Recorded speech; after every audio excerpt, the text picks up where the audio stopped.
Capítulo 5. Não diminua a força de vontade. Não dispomos de pouco tempo, mas desperdiçamos muito. A vida é longa o bastante se souber como usar.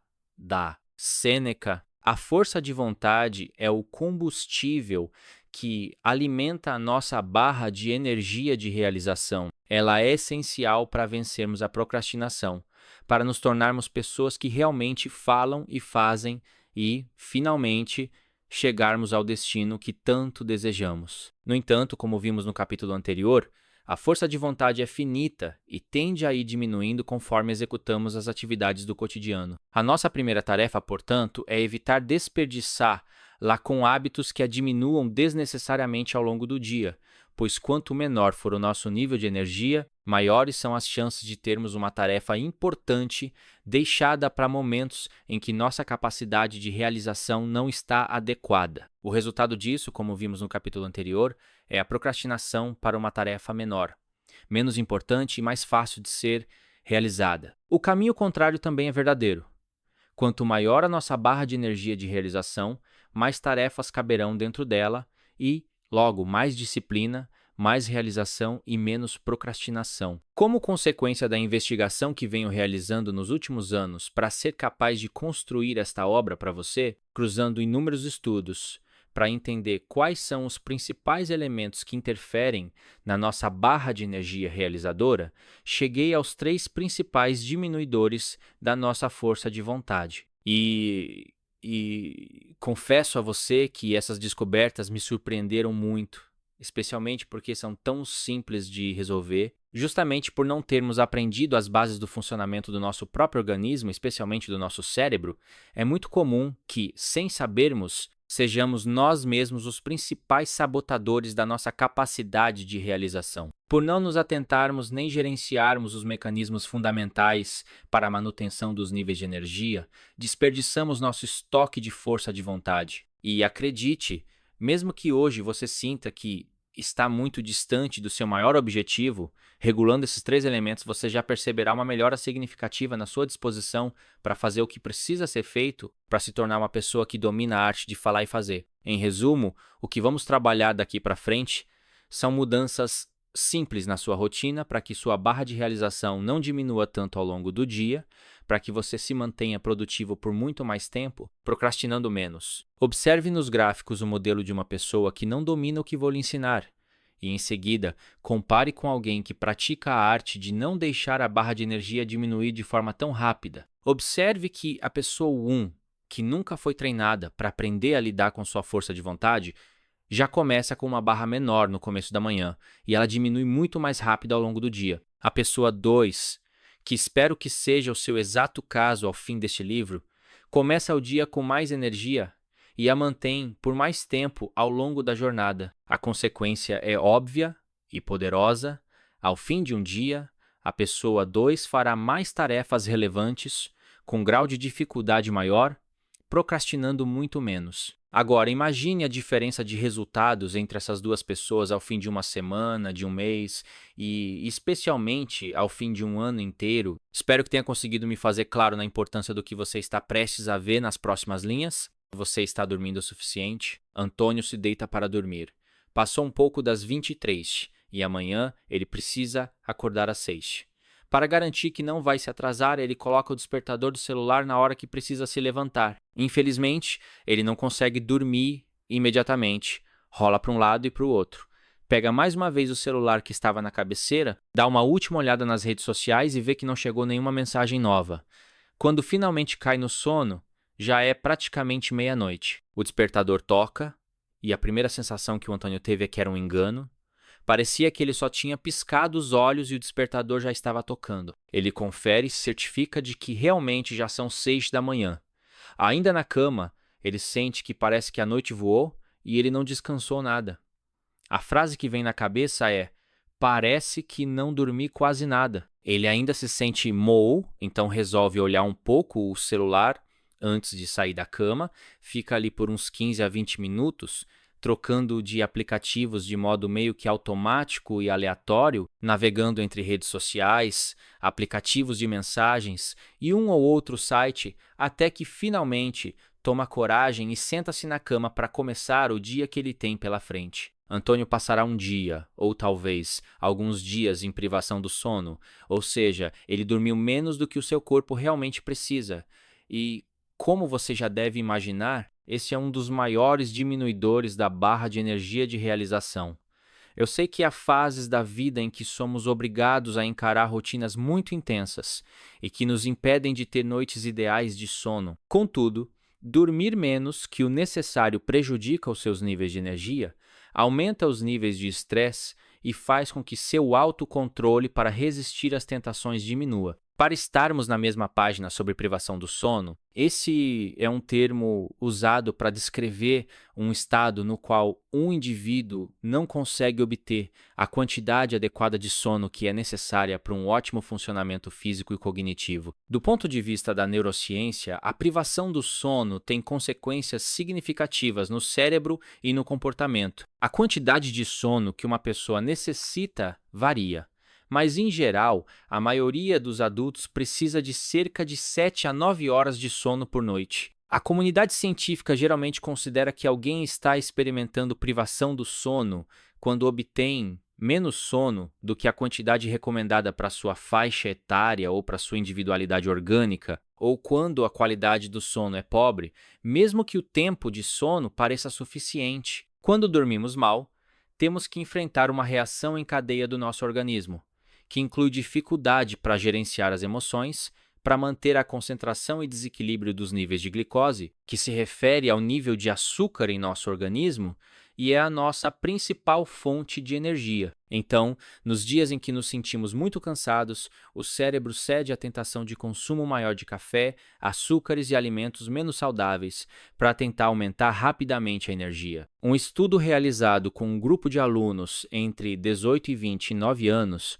documentou os impactos da privação de sono, para que os participantes analisassem o grau de dificuldade em certas tarefas e como eles lidariam com demandas que exigissem processos mentais complexos.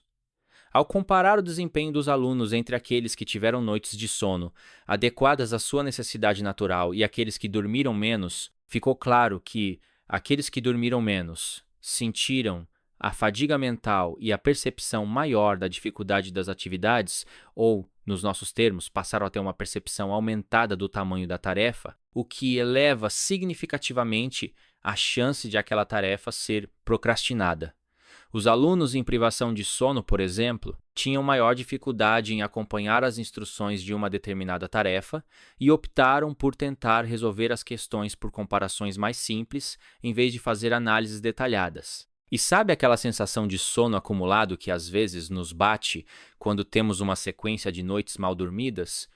Pois é, não é apenas uma sensação. Um estudo muito interessante acompanhou 23 adultos saudáveis em um experimento de 20 e dias para analisar quanto tempo o cérebro leva para se recuperar de um período de privação de sono que causa impactos negativos no ciclo circadiano, níveis de atenção, eficiência cognitiva e na memória de curto prazo. Nos primeiros 4 dias, eles estabeleceram a média que cada adulto dormia para estabelecer a base comparativa. Nos 10 dias seguintes, eles tiveram uma redução de 30% do tempo de sono que cada participante teria como necessidade natural.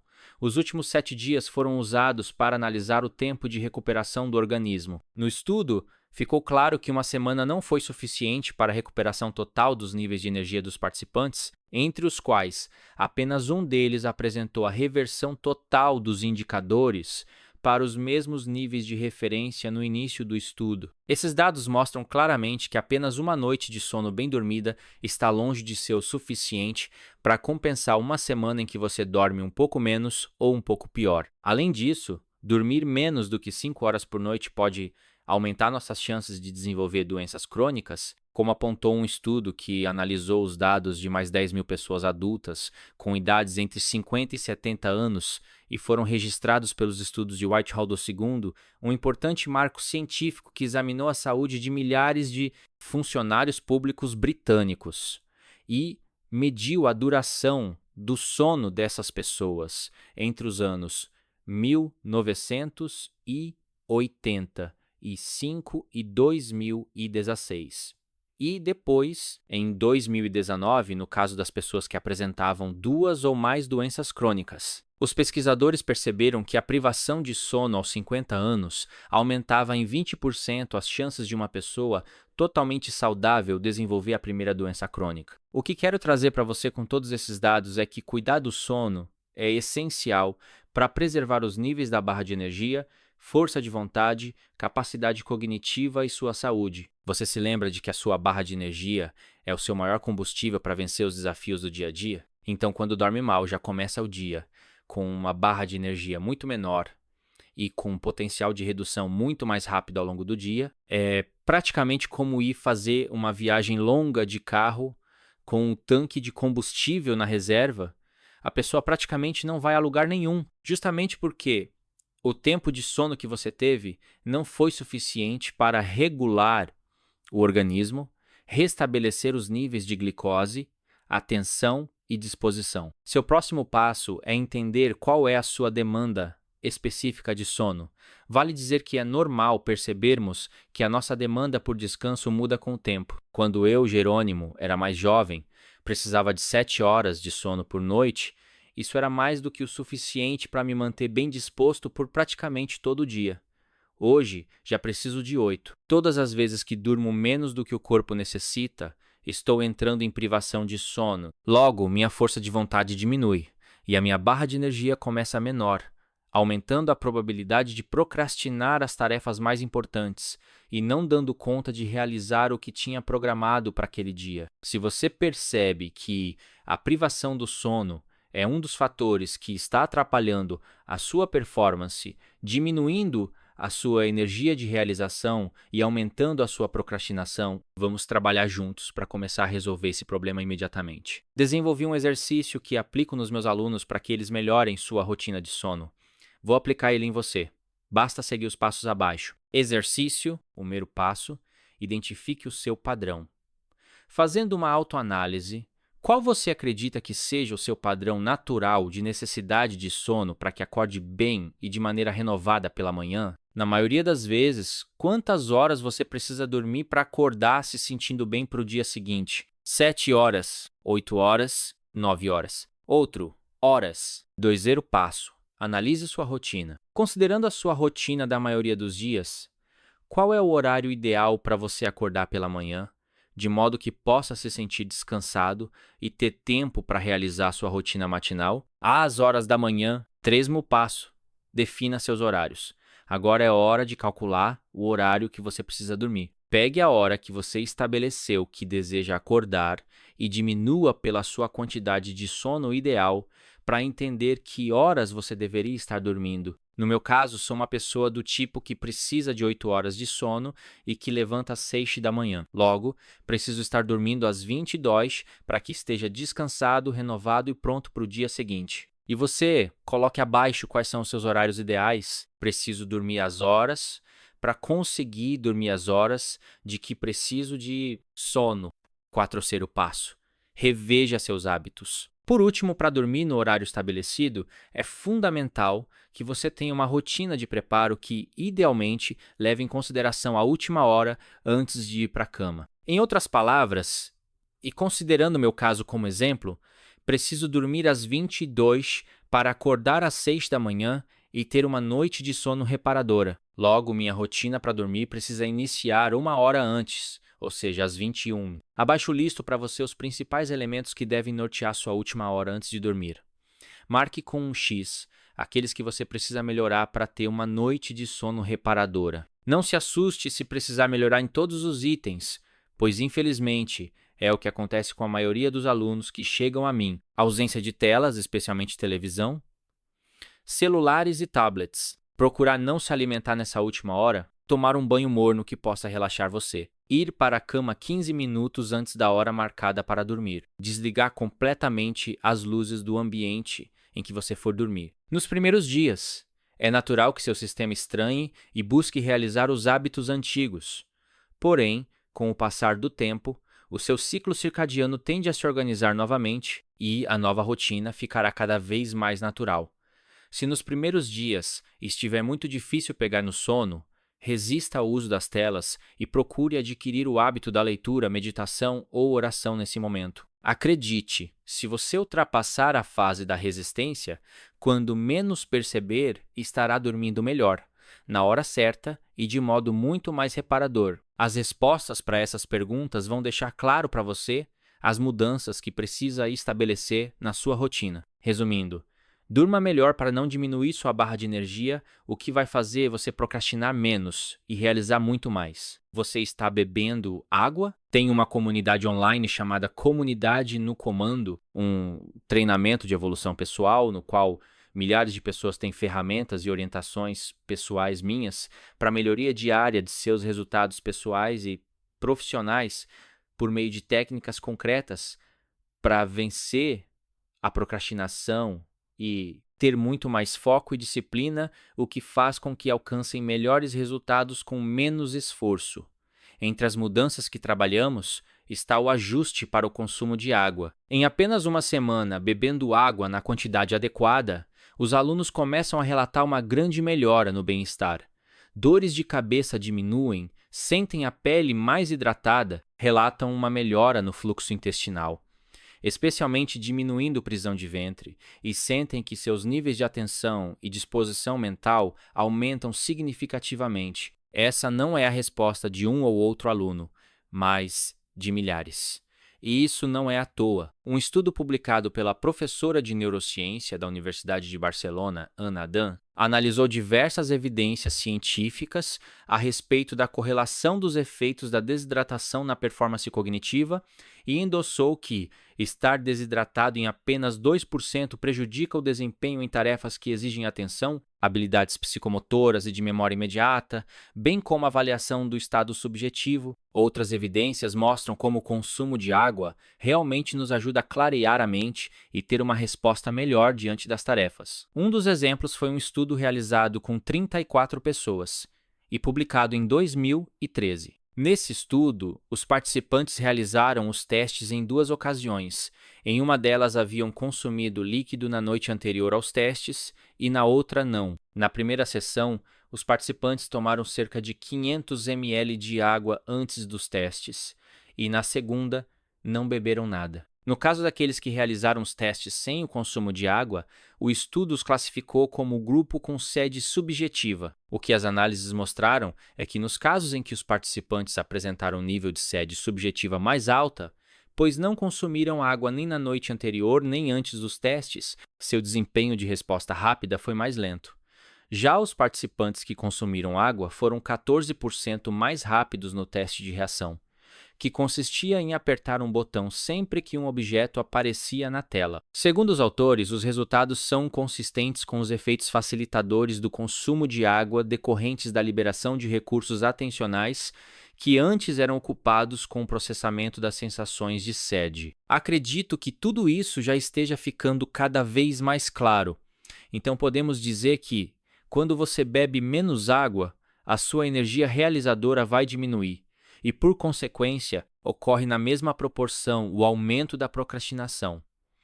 Acredite, para muitas pessoas procrastinarem menos, a única coisa de que elas precisam é beber um pouco mais de água. A quantidade de água ideal para cada pessoa varia de acordo com o seu nível de perda de líquido diária, peso e condições de saúde. Tornou-se consensual adotar, em média, o cálculo de 35 ml de água para cada quilo de uma pessoa adulta. O Sistema de Saúde do Reino Unido recomenda consumir entre 6 e 8 copos de água por dia.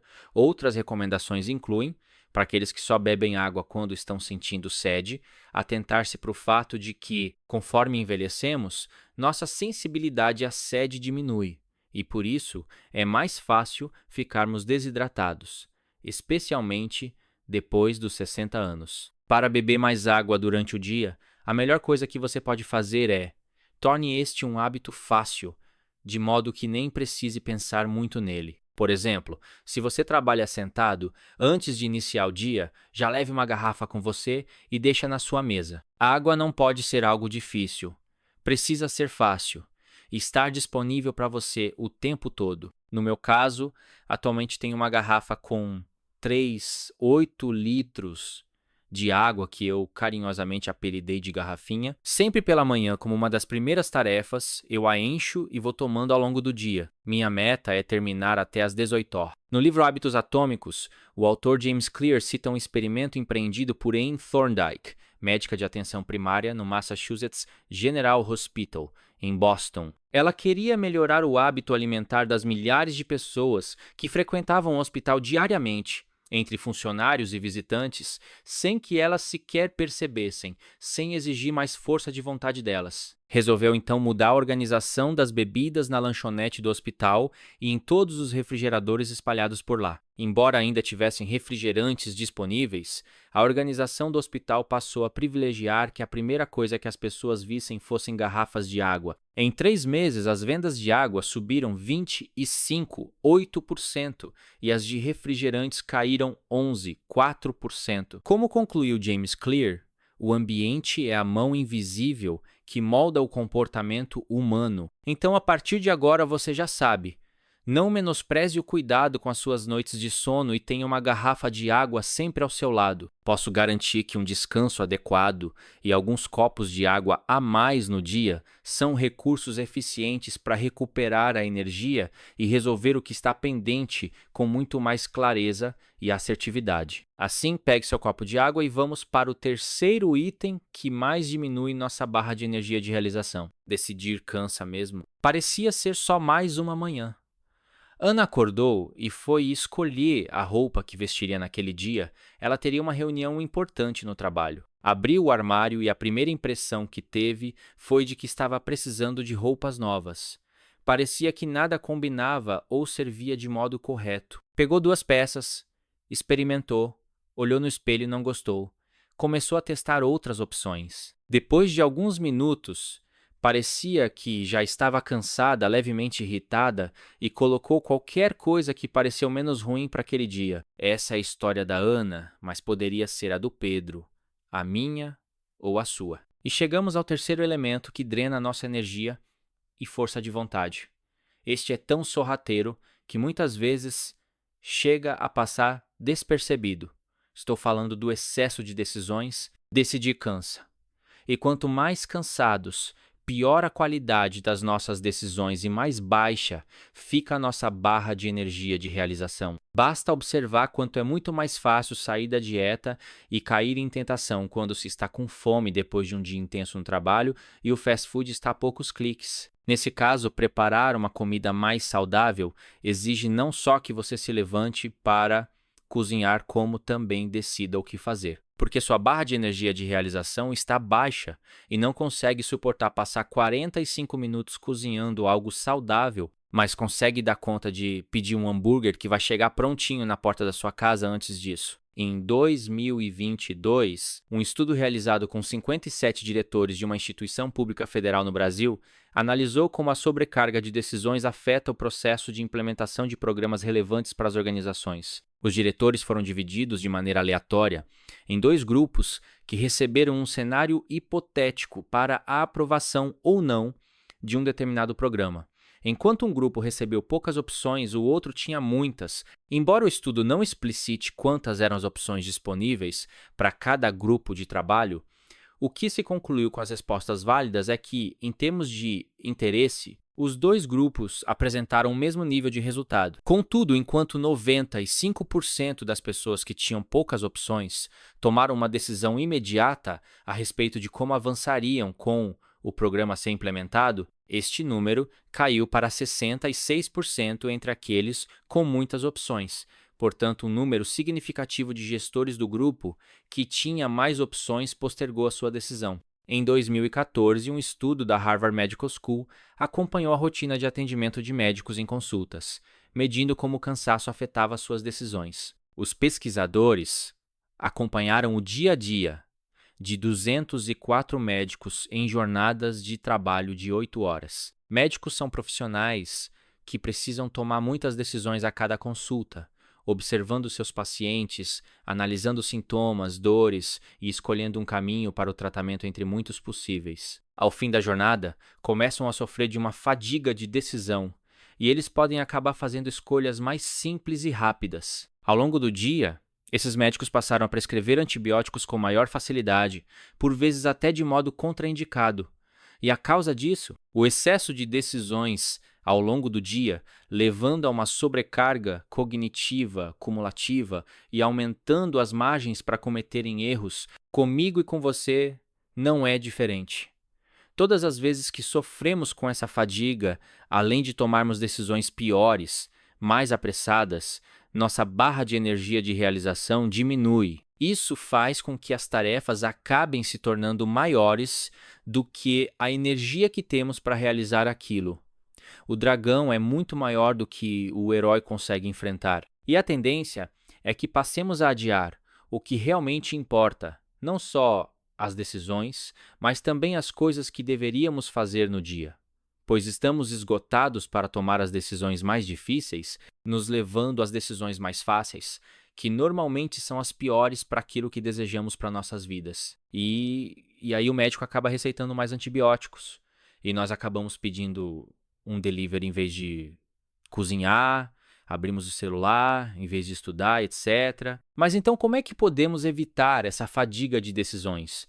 O melhor caminho é tomar medidas para diminuir a quantidade de decisões. Grandes autoridades que foram ou são extremamente bem-sucedidas nas suas áreas, como Steve Jobs, Mark Zuckerberg e Barack Obama, por exemplo, usam o mesmo tipo de roupa no seu dia a dia ou apenas uma combinação muito reduzida delas. Pense no icônico conjunto de camiseta preta e calça jeans de Steve Jobs para ter uma noção do que estou dizendo. Barack Obama tinha sua roupa do dia escolhida por outra pessoa para que ele não precisasse sequer pensar nisso e não gastar seu banco de decisões logo no começo da manhã. Neste momento, estou escrevendo essa parte do livro com uma camiseta de algodão branca. Mas ao longo de todo o livro, ela variou entre branca ou preta, completamente lisas, da mesma marca e nada mais. De manhã, quando vou no meu armário, só tenho camisetas de algodão brancas ou pretas para escolher. Todas do mesmo modelo e mesmo tamanho, sem nada escrito nelas. Claro que esse é um exemplo que não é simples ou adequado para qualquer pessoa implementar, mas o que é importante aqui é o conceito de reduzir a necessidade de tomar muitas decisões, o que deve ser feito em todas as oportunidades que você puder. Em um determinado momento da minha vida, decidi parar de comer açúcar, ou pelo menos parar de adicionar açúcar nas minhas bebidas e comidas do dia a dia. Tomaria café sem açúcar e não colocaria mais açúcar em sucos, chás e todas as outras bebidas que costumava adoçar. Resolvi também que não comeria doce nenhum, para facilitar em acabar com o hábito de colocar açúcar. A questão é que eu amo café expresso e sempre que pedia uma xícara em um restaurante ou cafeteria, ela vinha com um docinho de acompanhamento. Tudo bem, pensava, é só não comer. E eu não comia, nem antes, nem depois do primeiro gole de café.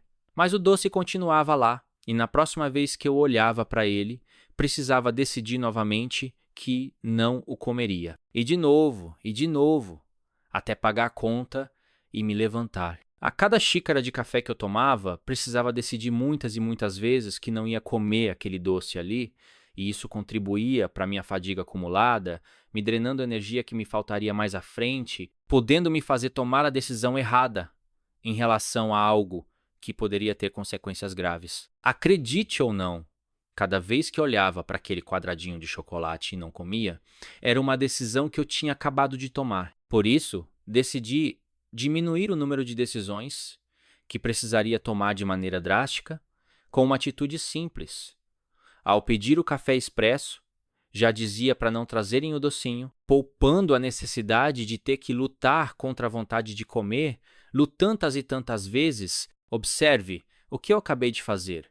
Tomei a decisão uma única vez. O mesmo pode ser aplicado a quem está de dieta. O melhor lugar para tomar a decisão sobre o que não vai comer esta semana é no mercado, para aquela lata de leite condensado ou pacote de biscoito nem vir para casa. Afinal, se tiver no armário da cozinha, todas as vezes que se lembrar dele, vai ter que decidir de novo, não comer. Essa técnica de decidir uma única vez pode e deve ser usada a nosso favor em outras situações também. Por exemplo, com hábitos nocivos que queremos evitar, como olhar demais o celular durante o horário de trabalho, ou evitar algum alimento que nos faz mal. Se você deixa o seu celular sempre do seu lado, seja trabalhando, seja na hora de dormir, é muito fácil para você pegar o aparelho, às vezes sem nem pensar. Caso esteja querendo diminuir o seu tempo de tela, isso pode ser feito deixando o aparelho em outro cômodo na hora que for se deitar ou durante seu dia de trabalho. Tudo isso diminui a quantidade de decisões que você precisa tomar ao longo do dia. Agora, uma boa notícia para usar o problema da diminuição da barra de energia a seu favor: se por um lado o resultado é a procrastinação, quando a tarefa que você deveria estar fazendo é maior do que a sua energia daquele exato momento. Ou seja, você adia o que deveria fazer e opta por algo mais simples e imediato. Por outro, temos então que a lógica é exatamente a mesma para a tarefa que você não deveria estar fazendo. Uma técnica muito usada por quem quer parar de fumar ou de beber é simplesmente não ter aquilo em casa, pois, dessa maneira, a tarefa aumenta ainda mais. Pois para ter acesso ao que queremos evitar, precisamos nos arrumar para sair de casa, talvez pegar o carro, ir até o mercado, pegar fila, depois voltar para casa, etc. Ou seja, a atividade é maior. E o tamanho percebido da tarefa também, elevando a chance de desistirmos de ir atrás daquilo que queremos evitar. Ou seja, evitamos exatamente o que queremos por meio da procrastinação positiva. Mas é claro que não é apenas o número de decisões que está afetando a sua barra de energia de realização e levando você à procrastinação nociva. É fundamental que você investigue os seus dias e perceba quais são os outros elementos que podem estar reduzindo a sua barra de energia de realização, fazendo com que ela fique menor, tendo menos disposição para enfrentar os seus desafios. Muitas vezes a procrastinação não vem de uma vontade preguiçosa de não fazer, mas sim porque a sua energia foi consumida por algo que você conseguiria administrar melhor caso tivesse tomado consciência previamente e atuado sobre esse fator de modo preventivo. Seja um cientista de si mesmo. Se observe o seu dia, explore outras possibilidades de organização da rotina para que sua barra de energia esteja disponível para o tamanho das tarefas que realmente impactam a sua vida. Assuma o controle e enfrente seus desafios com a energia adequada para o tamanho percebido da tarefa. Deste livro, a pergunta que eu me fiz durante os estudos foi: se é possível atuar evitando a redução da força da barra de energia, seria possível inverter a tendência e não só evitar a diminuição, como também aumentá-la ao longo do dia? Vamos falar sobre isso no capítulo seguinte.